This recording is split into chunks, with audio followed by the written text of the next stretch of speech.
मेरे प्यारे दोस्तों, स्वागत है आपका सृष्टि रिसर्च कोचिंग सेंटर के इस नए वीडियो में। बहुत दिनों बाद आपसे फिर मुलाकात की है। चलिए, इसमें सबसे पहले हम यहाँ पे लिखे हैं अभ्यास 8.3 ओनली एनसीईआरटी जैसे क्वेश्चन हैं जो आपके अधिकतम पेपर में आने की संभावना बनाता है, और जितने भी यूपी बोर्ड से प्रश्न आएंगे एनसीईआरटी से रिलेटेड आएंगे।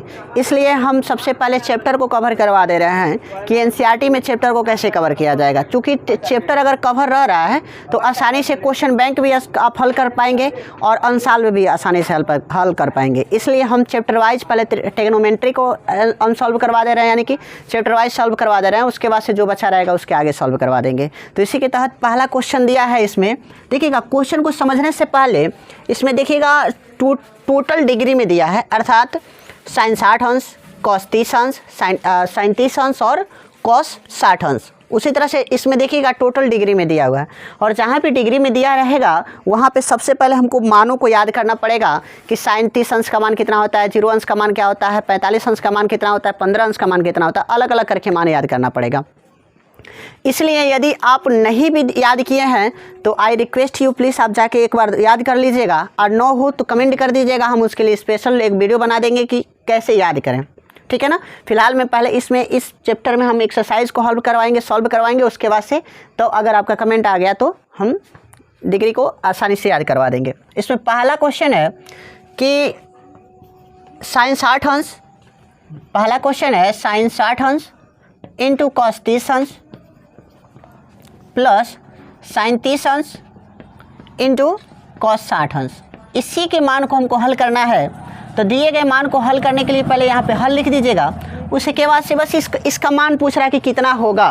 तो सबसे पहले साइन 60 अंश का मान, तो अगर आप साइन का याद करेंगे तो कॉस का उल्टा हो जाए याद हो जाएगा। बस इसमें त्रिकोणमिति में पूरा आपको याद ही कितना करना है, साइन 10। बस 2 का मान याद रख लीजिए, पूरा मान अपने आप याद हो जाएगा। तो हो ना हो अगला वीडियो हम कैसे याद करेंगे डिग्रियों को उसमें हम समझा दें। लेकिन इसमें देखिएगा साइन 60 अंश का मान कितना होता है, तो करड़ी में 3/2 होता है, गुणा लगा दीजिए। कॉस 30 अंश का मान कितना होता है, तो करड़ी में 3/2 प्लस साइन 60 अंश का मान यदि हम पूछें तो कितना हो जाएगा 1/2, और कॉस 60 अंश का मान कितना हो जाएगा 1/2। तो अगर हम इसका गुणा कर रहे हैं तो करड़ी में जब गुणा करते हैं तो करड़ी क्या होता है, समाप्त हो जाता है।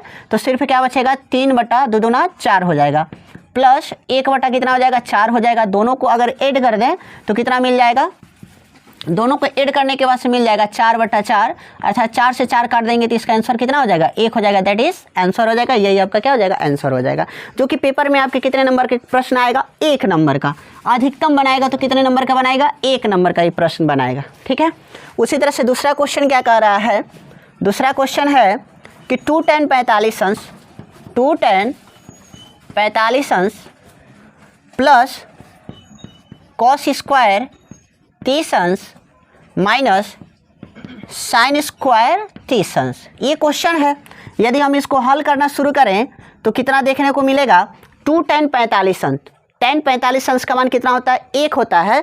इसलिए अगर यहाँ पे हम गुणा करना चाहेंगे तो 2 गुणा कितना लिखना पड़ेगा 1 प्लस कॉस स्क्वायर 30 अंश है। देखिएगा, जब डिग्री का यहाँ पे जो अनुपात होता है उसका स्क्वायर नहीं देता है, लेकिन दिए गए उसके साथ में कॉस हुआ, साइन हुआ, सेक हुआ, कोसेक हुआ, टेन हुआ, कॉट हुआ, तो उसका स्क्वायर देगा। इसका मतलब ये हो जाएगा कि सबसे पहले हम स्क्वायर को अभी नहीं ध्यान देंगे।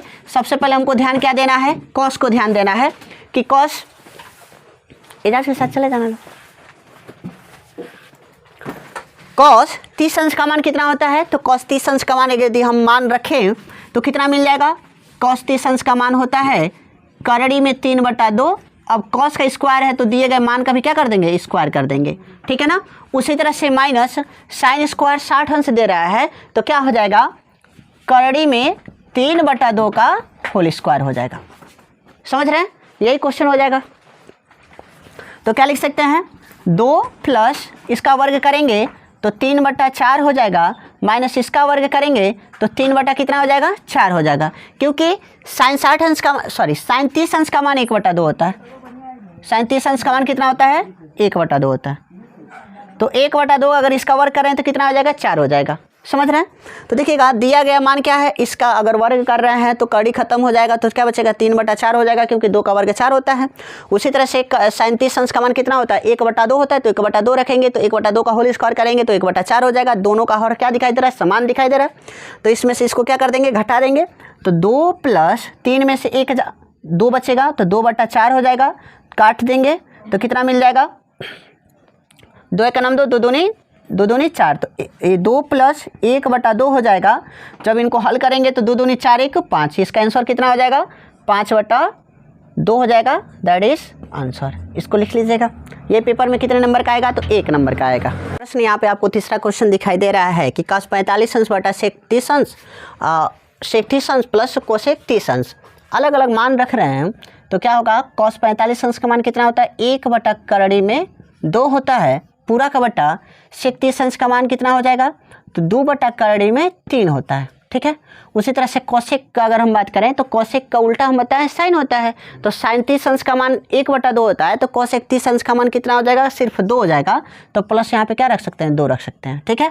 जब इसके मान को हम सॉल्व करेंगे तो 1/2 को ऐसे ही छोड़ देंगे, इसको इससे गुणा कर देंगे तो 2 + 2 हो जाएगा। अब पूरा का बटा कितना हो जाएगा, 3 हो जाएगा।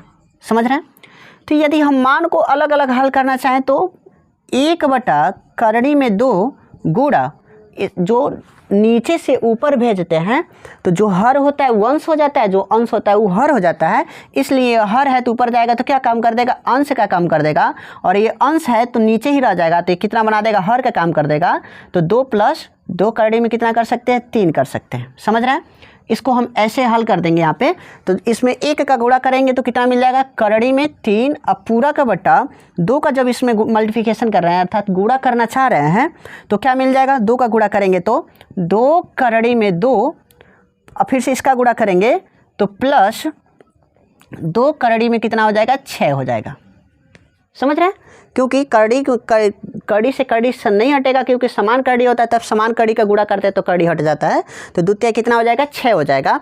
उसी तरह से अब क्या करेंगे, यदि दोनों में से हम 2 कॉमन ले लें तो 3 अब पूरा का बटा 2 + 6 हो जाएगा। ऊपर नीचे हम क्या कर सकते हैं, परिमेयीकरण कर सकते हैं। चूँकि हर के रूप में करड़ी नहीं होना चाहिए, इसलिए इसका आपको परिमेयीकरण करना जरूरी होता है। तो परिमेयीकरण दिए गए हर के मान के विपरीत चिन्ह से किया जाता है। तो इसलिए दिए गए मान का विपरीत चिन्ह कितना हो जाएगा, प्लस है तो किससे करना पड़ेगा, माइनस से। तो 2 - 6 पूरा का बटा 2 - कितना हो जाएगा, 6 हो जाएगा। समझ रहे हैं। तो इसको तो सेम रख दीजिए, कड़ी में 3, 2 - 6 ऐसे छोड़ दीजिए। और पूरा का बट्टा जब इसका परिमेयीकरण कर रहे हैं तो देखिएगा वर्गांतर का सूत्र होता है, पहला ब्रैकेट में a + b, दूसरा में a - b। तो a + b दिखाई दे रहा है, a - b दिखाई दे रहा है। तो जब इसका इसमें मल्टीप्लिकेशन करेंगे तो 2 दोनों सेम दिखाई दे रहे हैं, तो पहले 2 ऐसे रख दीजिएगा। 2 और 2 सेम होता है, जब समान कड़ी होते हैं तो कड़ी हो जाते हैं, सिर्फ उस संख्या बचता है। तो क्या बच रहा है, 2। समझ रहे हैं। उसी तरह से जब 6 का 6 में करेंगे तो कितना बचेगा, 6 खत्म हो, यानी कि कड़ी से कड़ी खत्म हो जाएगा, 6 बचेगा। तो माइनस यहाँ पे हम कितना कर सकते हैं, 6 कर सकते हैं। समझ रहे हैं। और यदि हम घटाएं इसमें से तो कितना हो जाएगा, 6 में से 2 जा 4 बचेगा, वो भी माइनस में बचेगा। ऊपर यदि हम कड़ी से गुणा करना चाह रहे हैं तो कितना हो जाएगा, इसका इसमें गुणा करेंगे तो मिलेगा क्या, 2 × 6, यानी कि कड़ी में 6 - 6 × 18। अगर इसका इसमें गुणा करेंगे तो कितना मिल जाएगा, 18 मिल जाएगा। अब पूरा का बट्टा इसमें से देखिएगा, घटाएं 6 में से तो 4 बचेगा, माइनस में बचेगा, तो गुणा कर देंगे तो -8 हो जाएगा। माइनस कितना हो जाएगा, 8। यदि हम कड़ी में 18 की बात कर रहे हैं तो इसका अगर लॉसन निकाल दें तो 2 9 से काटेंगे तो 3 हो जाएगा, 3 हो जाएगा। अर्थात यदि हम 18 को लिखना चाहते हैं तो 3 कड़ी में 2 लिख सकते हैं। समझ रहे हैं। 18 को यदि हम लिखना चाहते हैं तो 3 कड़ी में 2 रख देंगे। संभवतः आपको दिखाई न दे रहा हो, इसलिए हम यहीं पे थोड़ा सा एडजस्टमेंट कर देंगे। इसमें से तो कितना हो जाएगा, 6 पहले माइनस का ऊपर गुणा कर दीजिएगा, तो दिया गया मान जो माइनस में होगा वो प्लस हो जाएगा, जो प्लस है वो माइनस हो जाएगा। तो इसका मान हम उल्टा कर दे रहे हैं, तो करड़ी में कितना हो जा रहा है 18 माइनस करड़ी में 6 पूरा का बट्टा 8 हो जाएगा। तो इसका मान देखिएगा कितना का है लिखने के लिए 3 करड़ी में 2, तो 3 करड़ी में 2 माइनस कितना लिख सकते हैं, यदि इसका कितना हो जाएगा करड़ी में 6 और पूरा का बट्टा 8 हो जाएगा। यही आपका क्या हो जाएगा आंसर हो जाएगा, देखने को मिलेगा। दोस्तों अगर यदि वीडियो पसंद आए तो प्लीज़ वीडियो को लाइक करें, चैनल पर नए हैं तो चैनल को सब्सक्राइब कर दें, बेल आइकन को ऑल पे प्रेस कर दें और अपना सहयोग बनाएं। मिलते हैं नेक्स्ट वीडियो में, तब तक लिए जय हिंद।